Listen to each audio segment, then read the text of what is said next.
28 men stand on a floating sheet of ice, watching their ship die. It doesn't happen fast. It takes hours. The wooden beams groan like something alive, splitting under pressure that no vessel was ever built to survive. And the man in charge, a broad-shouldered Irishman with tired eyes, doesn't shout orders. He doesn't panic. He just watches because there's nothing left to do but watch. His name is Ernest Shackleton, and in a few minutes, the ship he named after his family motto, Endurance, is going to disappear beneath the ice forever. What happens next has nothing to do with reaching the South Pole. It has everything to do with getting 28 men home alive from a place where nobody's coming to save them. This is the story of how they did it. Let's go back a year earlier to 1914.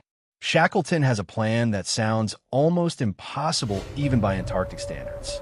He wants to cross the entire continent on foot, coast to coast, through 1,800 miles of ice that barely anyone has ever set eyes on. Other explorers have already claimed the pole itself. Shackleton wants something bigger. He wants the crossing nobody's dared attempt. He puts an advertisement in the paper. Some say it read something like this: men wanted for hazardous journey, low wages, bitter cold, months of complete darkness, constant danger, safe return doubtful. Historians argue about whether that ad is real or just legend that grew up around him later. But here's the thing, it doesn't matter because it captures something true. Thousands of men applied anyway. Thousands. For a trip that promised almost nothing except suffering. That tells you something about the kind of pull this man had. And it tells you something about the era too, a world hungry for one more frontier, one more blank space on the map to fill in. Shackleton picks his crew carefully. Sailors, scientists, a photographer, a captain named Frank Worsley who can navigate by stars alone with terrifying precision. 28 men in total, plus dogs, plus a ship built specifically for ice. Reinforced hull, thick oak beams, designed to take a beating from pack ice and keep floating. They set sail from South Georgia Island in December of 1914, pushing south into the Weddell Sea, the most treacherous, ice-choked stretch of ocean on the entire planet. And for a while it goes fine. The ship cuts through loose ice, makes progress, the crew settles into rhythm. Then the sea starts closing around them. Pack ice isn't like a wall you can see coming. It's patient. It surrounds a ship slowly, floe by floe, until one day the open water you sailed in through simply isn't there anymore. By January 1915, Endurance is stuck. Not sinking, not damaged, just frozen in place, locked inside ice that stretches to every horizon. At first, nobody thinks much of it. Ships get iced in. You wait for a thaw, you break free, you continue.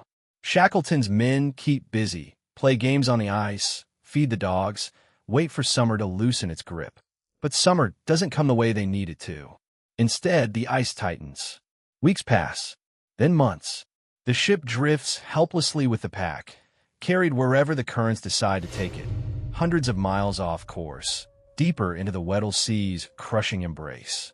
And here's where you start to feel it, that slow, creeping realization setting in among the crew. This isn't a delay anymore. This is something else. By October, 10 months after they set out, the pressure becomes unbearable. Not for the men, for the ship. Ice floes the size of city blocks grind against each other, and Endurance sits trapped right in the middle, her wooden hull absorbing forces that would splinter steel. Picture it. The sound alone must have been unbearable. Cracking, groaning, a deep structural agony echoing across miles of white silence. The crew stands on deck and watches their ship's ribs buckle inward, watches planks pop loose like broken bones. Frank Hurley, the expedition's photographer, captures it all on film, because somehow, in the middle of watching his only shelter get crushed to pieces, he has the presence of mind to document it. Shackleton gives the order. Abandon ship. They haul supplies, lifeboats, sledges, and tents out onto the ice before Endurance goes under completely. And on November 21st, 1915, she finally sinks, disappearing beneath the frozen surface of the Weddell Sea, leaving 28 men stranded on drifting ice with almost nothing standing between them and the most hostile environment on Earth. No radio, No way to call for help. Nobody even knows where they are because they've drifted so far off any charted route. If they die out here, no one's coming to find the bodies. No one's even coming to look. So what do you do when the only thing keeping you alive is a floating slab of ice that could crack open beneath your feet at any moment? You'd think this is where panic sets in, where the story turns into chaos, into men turning on each other, into the kind of desperate scramble you'd expect from a group facing certain death. But that's not what happens. And this is where Shackleton becomes less of an explorer and more of something else entirely. A man holding together the last thread, keeping 28 lives from unraveling. He establishes routine immediately. Meals at set times. Watches assigned. Games in the evening. Nothing dramatic. Nothing that screams leadership in the way movies portray it. Just quiet, deliberate structure, because Shackleton understands something crucial. Idle men with nothing to focus on start imagining the worst. Give them a schedule, give them small tasks, and you give their mind something to hold onto besides fear. They set up camp on the ice floe, naming it Ocean Camp, close enough to the wreck site to retrieve supplies before the sea claims everything. They eat seal meat, penguin meat, whatever the frozen landscape offers up. The dogs, so valuable during the sledging days, eventually become impossible to feed, and difficult decisions get made that nobody wants to make. This isn't a clean, heroic survival story. It's brutal. It's men doing what has to be done, even when it costs something. And the ice keeps drifting. Weeks turn into months. Ocean Camp gets abandoned for Patience Camp, another floe, slightly more stable, slightly less doomed. But even that word, patience, starts to feel like a joke because how much patience can 28 starving, freezing men have left? Here's the question hanging over every single day on that ice. What happens when the floe finally breaks apart beneath them? By April 1916, 5 months after the ship went down, the ice starts fracturing under their feet. The floe that's kept them alive for so long is disintegrating, and there's nowhere left to retreat to. Shackleton makes a call that sounds almost suicidal on paper. Take to the lifeboats. 3 small boats, salvaged from Endurance before she sank, now become their only option. And the sea around them isn't calm water. It's a churning, freezing maze of ice chunks and open leads, waves capable of capsizing a boat in seconds, temperatures that could kill an exposed man within minutes. They row for days. Actual days through some of the most dangerous open water on the planet, men taking turns at the oars while others try to sleep sitting upright, soaked, frozen, exhausted past the point most people could function. Some of the crew start showing signs of frostbite, so severe it threatens amputation. And still, they keep moving because stopping means dying. Finally, land. Elephant Island. A speck of rock in the middle of nowhere, uninhabited, barely hospitable, but solid ground beneath their feet for the first time in nearly a year and a half. You'd think this is the happy ending. It's not even close.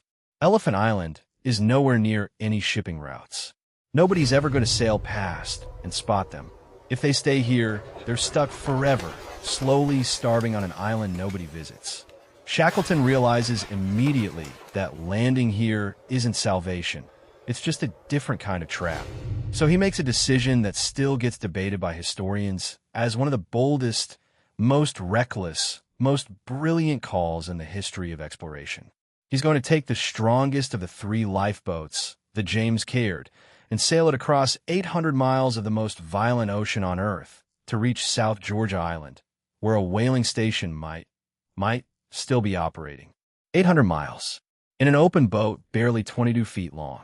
Through the Drake Passage region, known for producing some of the largest, most punishing waves anywhere in the world, with 5 other men, navigating by nothing but the stars and Frank Worsley's extraordinary skill with a sextant, because one wrong calculation means missing South Georgia entirely and sailing straight into open ocean with no second chances.